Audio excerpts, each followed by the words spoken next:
बीड जिल्हा म्हणजे राजकीय, सामाजिक, सांस्कृतिक, शैक्षणिक अशा विविध क्षेत्रात पुढे आहे. मात्र अलीकडच्या काळात बीडच्या मस्साजोगमध्ये सरपंच संतोष देशमुख यांच्या हत्येने संपूर्ण महाराष्ट्राला हादरा बसला. त्याच बीडमध्ये सुरू असलेली गुंडगिरी, दहशत, मारहाणीच्या घटना उघडकीस येऊ लागल्या. त्यामुळे जिल्ह्याचे नाव वेगळ्याच पद्धतीनं नेहमी चर्चेत आहे. याच जिल्ह्यात एका आश्रमशाळेवर तब्बल 18 वर्ष शिक्षक म्हणून प्रामाणिकपणे नोकरी केल्यानंतरही नफागार ना कायम होण्याची शाश्वती, त्यात संस्थाचालकांकडून होणारा त्रास असह्य झाल्याने एका तरुण शिक्षकाने गळफास घेऊन आपले जीवन संपवले असल्याची घटना घडलेली आहे. आपल्या फेसबुक अकाउंटवरून भावनिक पोस्ट लिहित शिक्षक धनंजय नागरगोजे यांनी गळफास घेतला. या घटनेने पुन्हा एकदा बीड जिल्हा हादरला असून राज्याच्या शैक्षणिक क्षेत्रात खळबळ उडाली आहे. धनंजय नागरगोजे हे बीडच्या केळगाव येथील आश्रमशाळेत शिक्षक म्हणून कामाला होते. गेल्या 18 वर्षापासून ते या शाळेत काम करत होते. मात्र 18 वर्षांपासून त्यांना पगार न मिळाल्याने त्यांची आर्थिक परिस्थिती खालावली होती. त्यातूनच त्यांनी हे पाऊल उचलत गळफास घेत आपले जीवन संपवले. ही घटना म्हणजे शिक्षण क्षेत्राला आणि व्यवस्थेला काळिमा फासणारी आहे. अनेकांनी देखील यावर दुःख व्यक्त केलं आहे. आपले जीवन संपवण्यापूर्वी धनंजय नागरगोजे यांनी एक फेसबुक पोस्ट केली होती. त्यात त्यांनी आपली 3 वर्षांची मुलगी आणि जवळच्यांची माफी मागितलेली दिसतंय. त्यात त्यांनी म्हटलं आहे की, श्रावणी बाळा, तुझ्या बापूला शक्य झालंच तर माफ कर. मी माफी मागायच्या पण लायकीचा नाही. बाळा, तुझ्या बाबतीत मी खूप स्वप्न पाहिली होती, पण त्या स्वप्नांना स्वप्नातच ग्रहण लागले. काय करू? माझ्या मनात कधी स्वार्थ आलाच नाही. कधी मी कोणाला 2 रुपयाला फसवलं नाही किंवा कोणाचं कर्ज पण घेतलं नाही. श्रावणी बाळा, शक्य झालंच तर कर एकदा तुझ्या बापूला माफ, कारण तुला मी एकट्याला सोडून जात आहे. तुला अजून काही कळत नाही. तुझं वय आहेच किती? 3 वर्षे तुला काय कळणार? त्यांना कळायला पाहिजे. त्यांना बापू कधी कळलाच नाही. बाळा, बापूंनी कधीच कुणाचं नुकसान केलं नाही. सर्वांसोबत चांगला वागला. पण या नालायक राक्षस लोकांनी माझ्या अंधारातून खूप छळ लावला आहे. विक्रम मुंडे, विजय मुंडे, अतुल मुंडे आणि त्यांचे कार्यकर्ते उमेश मुंडे, गोविंद आव्हाड, ज्ञानेश्वर मुरकुटे या सर्वांनी माझा खूप छळ लावला आहे. मला हे हाल करून मारणार आहेत. मला मारण्याचं कारण म्हणजे मी फक्त विचारलं होतं की मी तुमच्या शाळेवर गेली 18 वर्ष काम करतोय. अजून मला पगार नाही. आता पुढे काय करायचं? त्यावर विक्रम बाप्पा म्हणजेच विक्रम मुंडे म्हणाले, तू फाशी घे म्हणजे तू मोकळा आणि मी पण दुसरा तुझ्या जागेवर कर्मचारी भरायला मोकळा.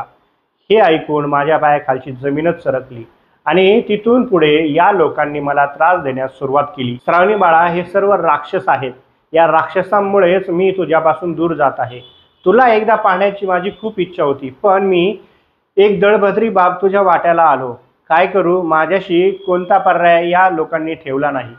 बाळा, डोक्यातलं पाणी थांबत नाही, पण त्याग केल्याशिवाय पर्याय नाही. श्रावणी, मला माफ कर. माफी मागण्याच्या पण लायकीचा नाही मी. तरी पण शक्य झाले तेव्हा तुला कळेल. तेव्हा माफ कर. आता मी थांबतो. खूप त्रास होतोय मला. विक्रम मुंडे, विजयकांत मुंडे, अतुल मुंडे, उमेश मुंडे, ज्ञानेश्वर मुरकुटे, गोविंद आव्हाड हे सर्व माझ्या आत्महत्येला कारणीभूत आहेत. कारण त्यांनी मला खूप त्रास दिला आहे. त्यांच्यामुळेच मी हे जीवन संपवित आहे. आतापर्यंत मी कुणाच्या भावना दुखावल्या असतील तर मोठ्या मनांनी मला माफ करावे. सर्वांना माझा शेवटचा रामराम. या घटनेचे राज्यात पडसाद उमटलेले पाहायला मिळाले. यावर राष्ट्रवादी काँग्रेस शरदचंद्र पवार पक्षाच्या खासदार सुप्रिया सुळे यांनी म्हटलं आहे की बीड जिल्ह्यातील धनंजय नागरगोजे या शिक्षकाची आत्महत्या अतिशय दुःखद आणि दुर्दैवी घटना आहे. क्रांतीसूर्य महात्मा ज्योतिबा फुले आणि क्रांतीज्योती सावित्रीबाई फुले यांनी महाराष्ट्रात तळागाळातील जनतेपर्यंत शिक्षण पोहोचवण्यासाठी आयुष्य वेचले. याच महाराष्ट्रात शिक्षकाला आत्महत्येचा मार्ग पत्करावा लागतो हे राज्याला भूषणावं नाही, असं सुप्रिया सुळे यांनी म्हटलं आहे. तसंच शिक्षकांना आदराने गुरुजी म्हटलं जातं. हे गुरुजी भावी पिढी किंवा पिढ्या घडविण्यासाठी सदैव काम करीत असतात. त्यांचे प्रश्न व अडचणी शासनाने समजून घेतल्या पाहिजेत. शासनाने त्यांच्या विविध प्रश्नांबाबत सकारात्मक व संवेदनशीलतेने विचार करण्याची गरज आहे. शिक्षकांचे प्रलंबित प्रश्न सुटले तर अशा घटना घडणार नाहीत. दिवंगत शिक्षक धनंजय नागरगोजे यांना न्याय देण्यासाठी शासनाने तातडीने पुढाकार घ्यावा, अशी मागणी देखील सुप्रिया सुळे यांनी यावेळी केली। बीडमधील नागरगोजे यांच्या आत्महत्येबद्दल त्यांनी शोक देखील व्यक्त केला। तर आष्टी तालुक्यातील पिंपरी-गुमरी येथे एका ट्रक मालकाने आपल्या चालकाला मारहाण करत सुमारे 2 दिवस डांबून ठेवल्याची घटना समोर आली आहे। या मारहाणीत गंभीर जखमी झालेल्या चालकाचा मृत्यू झाला आहे। या घटनेतील चालक विकास बनसोडे हा पिंपरी-गुमरी येथील क्षीरसागर नावाच्या व्यक्तीकडे काही वर्षांपासून चालक म्हणून कामाला होता। त्यांच्यात वाद झाल्यानं क्षीरसागर याने त्याला डांबून ठेवत बेदम मारहाण केल्याचा आरोप विकासचा भाऊ आकाश बनसोडे याने केला आहे। त्यातच खोक्या उर्फ सतीश भोसले याचेही कारनामे काही प्रमाणात बाहेर आले होते। त्याला अटक देखील करण्यात आलेली आहे। अशातच ही घटना समोर आली आहे। बीड जिल्ह्याच्या गुन्हेगारी प्रकरणावर राष्ट्रवादी काँग्रेस शरदचंद्र पवार पक्षाचे अध्यक्ष शरद पवार यांनी देखील नाराजी व्यक्त केली असून मुख्यमंत्री देवेंद्र फडणवीस यांनी लक्ष देण्याची गरज असल्याचं म्हटलं आहे। तर सामाजिक कार्यकर्ता अंजली दमनिया यांनी ही घटना म्हणजे सरपंच संतोष देशमुख यांच्या घटनेची पुनरावृत्ती असल्याचं म्हटलंय। उपमुख्यमंत्री अजित पवार यांनी बीडचे पालकमंत्री म्हणून एकदा बीडला भेट घेतली, मात्र त्यांचंही लक्ष नसल्याचं उघड होत आहे। कारण येथे अनेक घटना घडत असून समोर येत आहेत।